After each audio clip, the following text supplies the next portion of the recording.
একদিন না হ্যাঁ তোমার এই যে গোপাল ভার রানীর বলে গল্প করতেছে গল্প করতে করতে হঠাৎ সেই পাত দিয়ে এলে এবারে রানী কয় কি হ্যাঁ গোপাল ভার তুমি রাজারে এত মানা মানো এত সম্মান চলো এই রাজারে তো আমি রানী আর আমার সামনে তুমি কষ্ট পাতো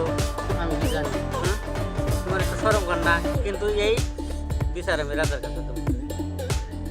রাজার কাছে তৎক্ষণাৎ বিচার দিছে রাজামশাই তোমার গোপাল ভার আমার সামনে বসে বসে পাবে কিন্তু এই বিচার ধরো তখন ওই বিচারে গোপাল ভারের 20 বছরের জেল তখন গোপাল ভার একদিন ডাক দেখো তোমার জন্য 20 বছরের জেল তাই না কয় যে 20 বছরের জেলে দিচ্ছেন আমারে কিন্তু আমার 6টা মাস সময় দাও আমার ছোটো ছোটো বয় ফুলান কিনা কি খাইবো কিছু কামাই টামাই করে দিতে জানাবো দেখো হ্যাঁ তোমার 20 বছরের সময় আমি দিলাম একদিন ওই রাজকাছারিতে বসে গোপালবার কইতেছে রাজামশাই এই রান্নার বাড়ি পুকুরে যেটা ফিল দেখি প্রতি জমি এটা কতদিন করবো বহুদিন কর আমি ওই জন্ম তেমনি দেখতেছি প্রতি বছর কয় তাহলে তেমনি একটা বলতে আবার তুলে দেবো সোনা সোনা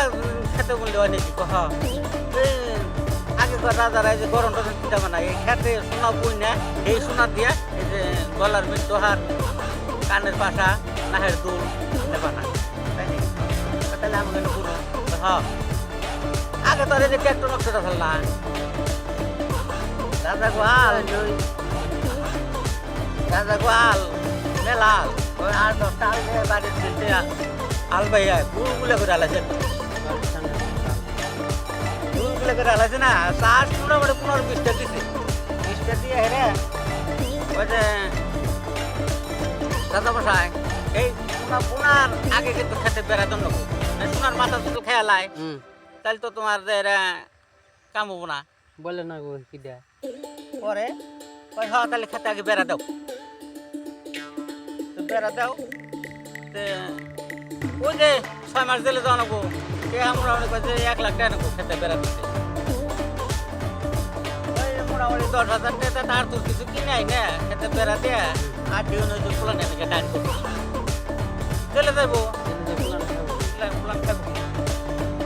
পরে তাহলে রাজামশাই সোনার পেছন আছে কেমনে পেতে না সোনার আমি চিনি না আবার দি করি না সোনার পেছন সোনার পেছনের খুব দাম তাহলে কত টাকা নাকবো ওই মোটামুটি 2-3 লাখ তো না কই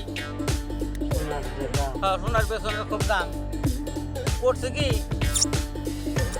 10 টাকা দিয়ে 10 পাল্লা গাড়ি